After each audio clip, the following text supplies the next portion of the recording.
요새 네. 또 핫한 영화가 하나 나왔잖아요. 왕가 사는 남자. 혹시 보셨을까요? 봤습니다. 아, 어떠셨어요? 잠시만요.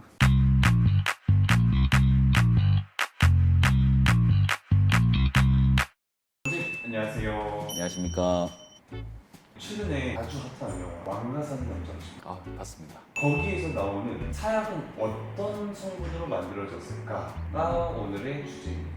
역사 속 사약은 정확히 어떤 걸까요? 사약이라는 것 자체가 우리가 일반적으로 오해를 하는 게 한자로 보면은 죽을 사자가 아니고요. 우리가 하사하다 할 때 그럴 때 쓰는 사자거든요. 왕이 먹으라고 내려준 약이다 이렇게 생각하시면 되고요. 성분에 대해서는 정확한 문헌이 남아있진 않습니다. 그때 시대 상황별로 독성이 강한 약재를 뿌려서 내렸던 것으로 생각되집니다. 우리가 흔상하는 것처럼 궁중에서 몰래 내려오던 어떤 비밀 레시피 이런 느낌은 아닌 거네요. 비밀 레시피라고 하긴 좀 그렇고요. 딱 정해진 레시피가 있는 건 아니고 뭐 전에 들어서 이런 약재를 썼을 거다 추정하는 내용들은 있긴 합니다. 이제 그럼 사약의 주 재료 가장 유력한 건 뭐뭐 있을까요? 사약은 하나의 고정 처방이라기보다는 당시 활용 가능했던 강한 독성 재료 중에서 비상이 가장 유력하고 초가 함께 거론된다고 보는 것이 맞습니다. 그럼 비상에 대해서 조금 더 자세하게 설명해 주실 수 있으실까요? 비상이란 거는 쉽게 말씀드리면 비소 계열의 독성 약재라고 생각하시면 됩니다. 흔히 말하는 백색 비소, 즉 삼산화 비소 쪽으로 이해하시면 됩니다. 식물성이 아니고 광물성으로 쓰던 이제 독성이 있는 약재라고 생각하시면 돼요.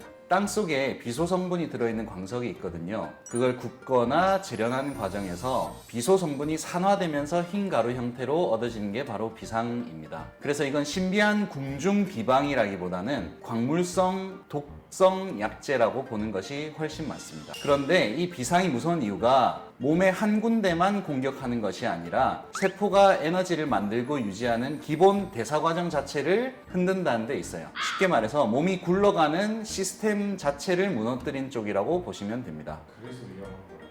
그렇죠. 몸에 들어가면 구토, 설사, 복통 같은 위장관 증상부터 시작해서 심하면 순환기나 신경계까지 전신에 문제가 번질 수 있습니다. 영화 보면은 약 먹고 피를 토하잖아요. 독하다 수준이 아니라 몸 전체를 안에서부터 시스템 자체를 무너뜨릴 수 있는 독이라는 점이 핵심입니다. 그럼 초나 부자는 비상하고는 아예 결이 다른가요?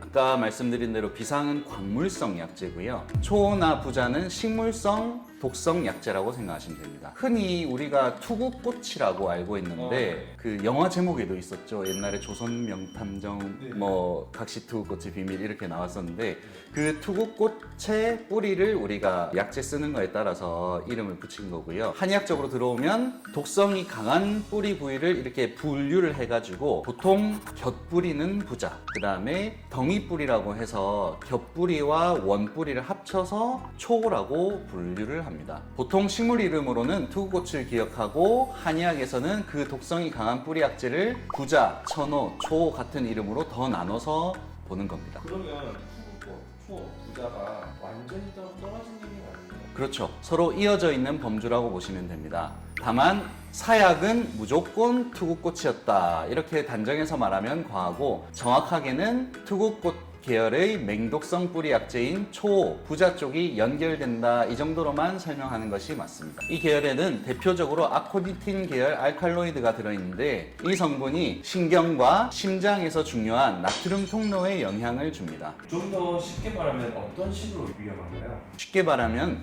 신경계통과 심장이 움직일 때 필요한 전기 스위치를 건드린다 보시면 돼요. 원래는 전기가 통할 때 통하고 안 통할 때 안 통해야 되는데 시스템이 꼬이면서 신경신호와 심장박동 리듬이 흐트러질 수 있는 거죠. 그걸 건드리니까 저림, 감각이상, 어지럼증 같은 증상이 생길 수 있고 심하면 부정맥처럼 심장박동이 불규칙하게 뛰면서 위험한 상태로 이어질 수 있습니다. 비상이 몸의 기본 대사 시스템을 무너뜨린 쪽이라면 초, 부자 계열은 신경계통과 심장의 신호체계를 흔드는 쪽이라고 이해하시면 됩니다. 둘 다 무섭지만 작동하는 방식이 다른 거죠. 근데 부자라는 약재는 한약재 얘기할 때도 이름이 나오잖아요. 그러면 사람들이 약재는 몸에 좋은 거 아니야?